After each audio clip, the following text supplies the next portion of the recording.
En otros temas, aunque las causas de la migraña pues no se entienden completamente, la genética y los factores ambientales parecen jugar un papel importante.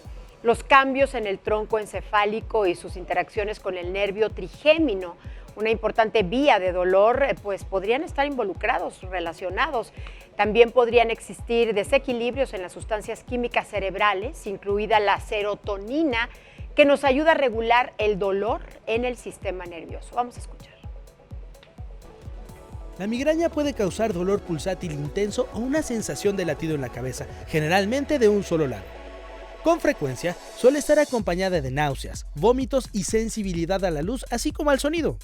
Los ataques de migraña pueden durar de horas a días y el dolor puede ser muy intenso.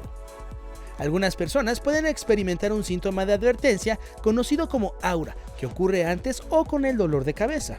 Un aura puede incluir alteraciones visuales como destellos de luz o puntos ciegos, así como otras alteraciones como hormigueo en un lado de la cara o en un brazo o pierna y dificultad para hablar. La migraña comúnmente inicia en la infancia y en la adolescencia y puede pasar por 4 etapas: pródromo, aura, ataque y pósdromo.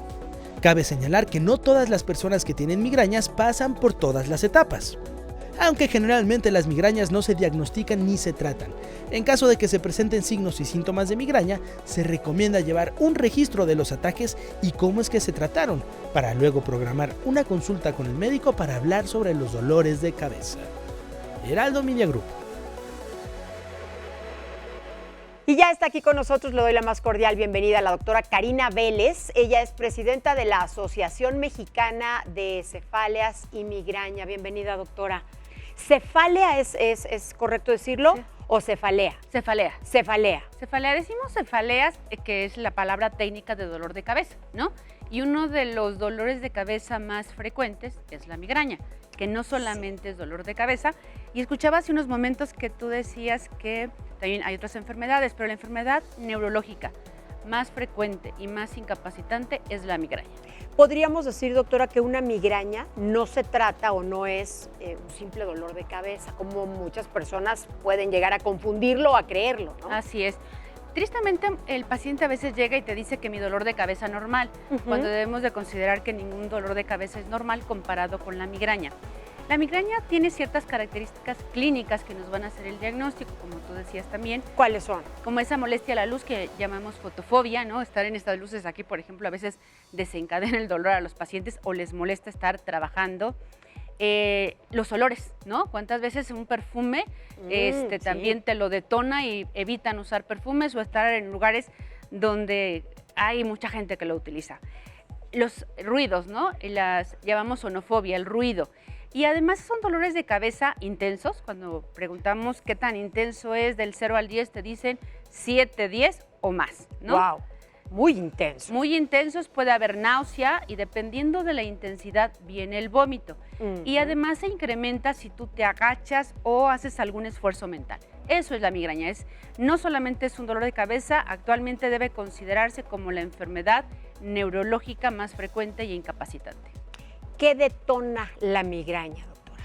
¿Qué la provoca? ¿Qué la produce? Porque hemos escuchado pues un sinfín, ¿no? de creencias que tenemos, por ejemplo, los alimentos, ¿no? Que si comemos ciertos alimentos se nos detona, que es hereditaria, que el estrés. Usted diga. Gracias. Sí tiene un factor genético, porque si no todo el mundo tendría migraña, tiene factor genético. Y los detonantes o favorecedores, que a veces confundimos, ¿no? Que lo causa. Los detonadores más frecuentes es el estrés, bien lo dices, es el dormir mal, dormir de más o menos, por ejemplo. ¿A dormir de más también? También, a veces el paciente lo presenta los fines de semana, ¿no? Cuando se levanta más tarde, claro. Ese ayuno lo puede favorecer. Y en referente a los alimentos es muy variable, o sea, no hay un alimento específico para cada paciente, no hay una receta de cocina que te diga tal alimento. Sí, hay pacientes que te dicen la fresa, el plátano, el chocolate, los embutidos. Entonces tratamos de que el paciente identifique y elimine en lo posible esos detonadores o favorecedores. Más que un alimento, en los estudios epidemiológicos se habla de el ayuno. Un ayuno mayor de 4 horas te lo favorece. El no tomar suficiente líquido te lo favorece. La deshidratación. Así es. Por ejemplo. También hay diferentes etapas de la migraña. Sí, Hablando, vamos a tratar de no ser tan técnicos. Sí hay 4 fases. Una, la fase que el paciente pocas veces logra identificar, que es la fase precefalea o premonitoria, ¿no? ¿Cómo es esta? Esta es que el paciente se siente cansado, tiene ansiedad por lo dulce, más que ya empieza su migraña, tiene ansiedad por lo dulce, hay dolor en el cuello, y esto puede ser horas antes de que empiece su migraña. Hay personas que dicen ver un aura La primera fase es precefalea, luego el aura. El aura. Dentro de las auras, que no todos los pacientes, solamente el 30% de los pacientes migrañosos la tienen, es el aura visual, eso es lo más frecuente, es que empiezan a ver lucecitas o hay que disminución de su campo visual. Eso le avisa que viene el dolor de cabeza. Destellos. ¿No? Destello, lucecitas o disminución del campo. Eso es lo más frecuente. Y posteriormente viene el dolor de cabeza, ¿no? Que puede ser gradual, ir incrementándose y ser pulsátil, las características típicas, ¿no? De un solo lado o bilateral. Y dependiendo de la intensidad del dolor, viene la poscefalea, ¿no? Quedas agotado, sensible, deprimido. Entonces dura más de 4 a 72 horas una crisis de migraña. Qué terrible, caray. La Organización Mundial de la Salud la compara, por ejemplo, con un día de un paciente cuadripléjico, un paciente demenciado, porque no puede hacer sus cosas adecuadamente. Sí, sus actividades no las puede realizar. Y que afecta, como tú dices, no solamente la actividad personal, laboral, sino también la social. Es decir, su entorno, va la a familiar. afectar todo su entorno. ¿Cuánto es lo máximo de tiempo que puede durar una migraña, doctora? Una crisis de migraña, los parámetros son de entre 4 a 72 horas. Y también quiero también mencionar mucho que es tan frecuente que estamos hablando de 20 millones de personas la padecen. Es decir, más o menos para dimensionarlo, estamos hablando de los habitantes de la Ciudad de México, de Puebla, de Querétaro, para que vean la cantidad de personas que padecen esta enfermedad, siendo más frecuente en mujeres, ¿no? Hay que tratarse la migraña, doctora. ¿De qué manera? ¿Cuál es el tratamiento? ¿En qué consiste?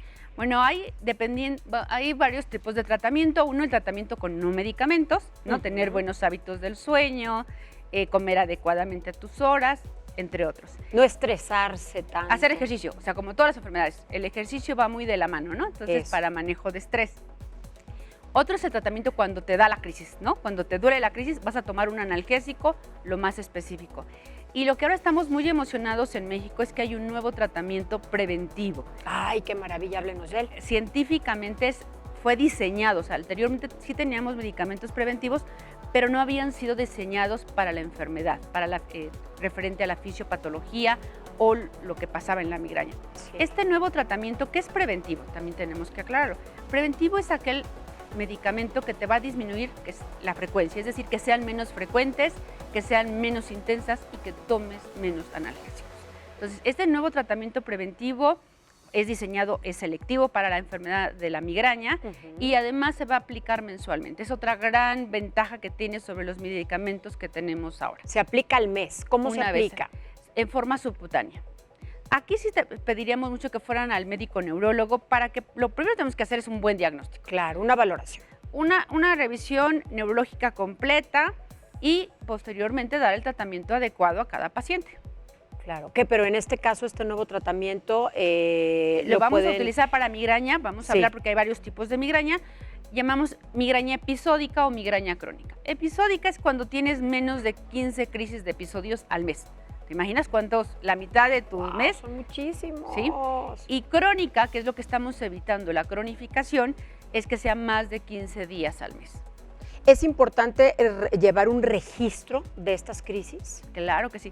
A mí cuando un paciente me habla y me dice qué estudio debo llevar, ¿no? Para adelantar, lo primero que le digo es lleva un calendario. El calendario es la clave más importante para nosotros porque al ser una enfermedad episódica, es decir, que no se presenta, gracias a Dios, todos los días, el paciente a veces se le olvida cuántas crisis tuvo en un mes o en una semana, si tomó o no analgésicos, cuántos analgésicos llegó a tomar, en qué tiempo se quitó el dolor de cabeza. Entonces, ese registro nos va a permitir ayudar al paciente. Ayudar al paciente a decirle, ¿eres candidato o no, por ejemplo, a este nuevo tratamiento preventivo? ¿Se inyecta? Se inyecta, es una inyección mensual. Entonces, ¡qué eso maravilla! va con pocos efectos colaterales. La verdad es algo novedoso, es algo que va a beneficiar mucho a nuestros pacientes. Definitivamente. Pues a manera de conclusión, doctora, hay que estar sumamente atentos, ¿verdad? Las personas que padecen y que tienen migraña, por supuesto, a las crisis que tienen, cada cuándo las tienen, cómo les da, cómo les viene el dolor, etcétera. Este tratamiento es costoso, doctora. La verdad no sabemos bien, pero valorando, digo, los pacientes que tienen, pues, que hacen estos números, yo creo que va a ser mucho más barato. Vas a tener una mejor calidad de vida, Eso es lo principal. vas a ir menos urgencias. Nada más para cerrar, ayer precisamente hablaba con una paciente que está en el extranjero y que me decía, qué bueno que vas nuevamente a sensibilizar a la población, porque muchas veces el paciente no sabe a quién acudir, ¿sí? Y tarda mucho tiempo en llegar con nosotros, ¿no? Y ese peregrinar y estar empastillándose constantemente y ir deteriorando esa calidad de vida, ¿no? En lo personal, en lo profesional, esto va a ayudar muchísimo a estos pacientes. Definitivamente. Doctora, le agradecemos mucho su visita esta mañana aquí en Al Código contrario, Salud. La invitamos gracias por a la que regrese invitación. pronto.